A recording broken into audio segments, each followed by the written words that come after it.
Hello friends, welcome to Full House Kitchen. Today we bring you another nice rich and creamy dish, Butternut Squash Curry. It's a complete one-pot meal in its own, which you can also enjoy with rice, roti, naan or quinoa. So let's see how to make Butternut Squash Curry.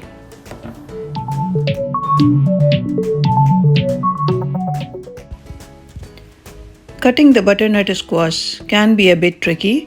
The way I prefer to do it is just cut the top and bottom part first, and then with a sharp peeler you can easily peel the butternut squash around. Butternut squash is very low in calorie, high in fiber, and it has lot of vitamins and minerals. And I love having this dish all year around as it is a very nice rich creamy dish, and it's kind of a one pot meal. You can enjoy as soup, or you can enjoy as curry with rice or chapati or naan, but it's a complete dish in its own. So once you have peeled your butternut squash, you can cut it either way. You can cut it vertically or you can cut it halfway and just chop it in a similar size. Just try to keep the cubes in a similar size so that it evenly cooks. You need to remove all the seeds and these extra fibers which we are not going to use it in the curry. With the help of a spoon, you can scoop it out nicely. Just get rid of all the seeds and fiber and then cut the pieces into similar sizes. So now we are ready with all the butternut squash cubes. So let's start the cooking. Along with the squash, I have also chopped one big size onion, 4 to 5 cloves of garlic, 2 to 3 green chili and curry leaves. In a pan, here I got 1 to 2 tablespoons of oil, and for seasoning I have taken 4 to 5 cloves, 1 small size of cinnamon stick and 1 teaspoon of cumin seed. Allow the seasoning to cook properly. Let the flavor of cinnamon and cloves and everything gets combined in the oil, and then we are going to add our garlic and green chili. We'll cook the garlic until it's golden brown, and then we will add our onions. Now we'll add onions and curry leaves.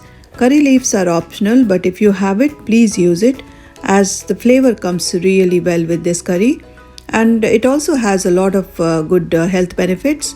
So add a good amount of curry leaves. If you don't have it fresh, you can have it dry curry leaves, but do add it if you have it available. So we'll allow the onions to become translucent. We don't have to cook till it's completely golden brown, just until it becomes translucent.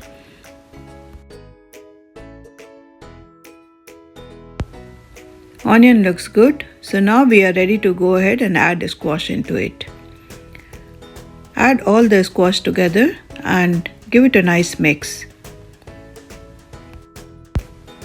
Squash is mild and sweet in texture, as we all know. So to give the flavor to this curry, we are going to add some spices. So here I'm adding salt. Salt you can add according to your choice. And along with that, I'm going to add some dry spices. So here I'm adding 1/4 teaspoon of turmeric powder, 1 teaspoon of coriander powder, which is coriander, cumin and black pepper mix, and 1 teaspoon of red chili powder. We'll go ahead and combine everything well with the squash, all the spices, onion, garlic. So saute it nicely and for some time. Cook on medium heat, and you can cover and cook for some time. In between, keep on stirring, and we have to make sure that all the spices are well combined with the squash, and we'll allow it to cook for some time.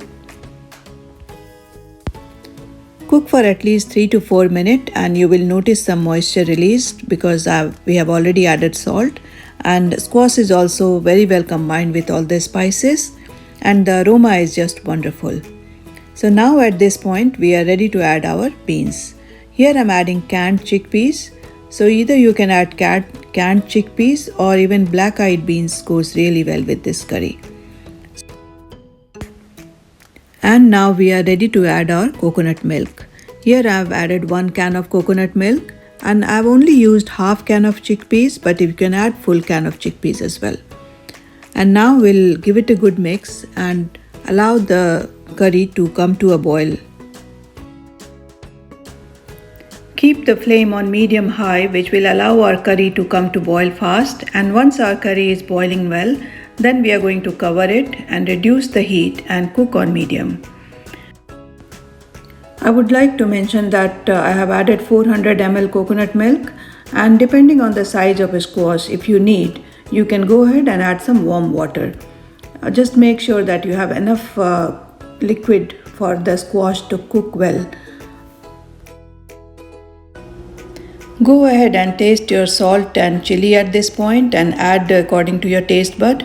And it's just now about the squash to cook well. It might take around 7 minutes to 10 minutes or sometimes more depending on how good the squash is. And you just have to make sure that you have enough liquid for it to cook nicely. It took me around 12 to 13 minutes for my squash curry to nicely cooked, and as you can see, I wanted my squash to be nice and soft, and it looks perfect. The consistency is good, the curry looks perfect. I did add some extra warm water into this, so please make sure that you have enough liquid for it to cook nicely, and you can always adjust the consistency later on. I hope you like this butternut squash curry. If you are new to our channel, please subscribe our channel and do give it a like if you like this recipe. Thank you for watching.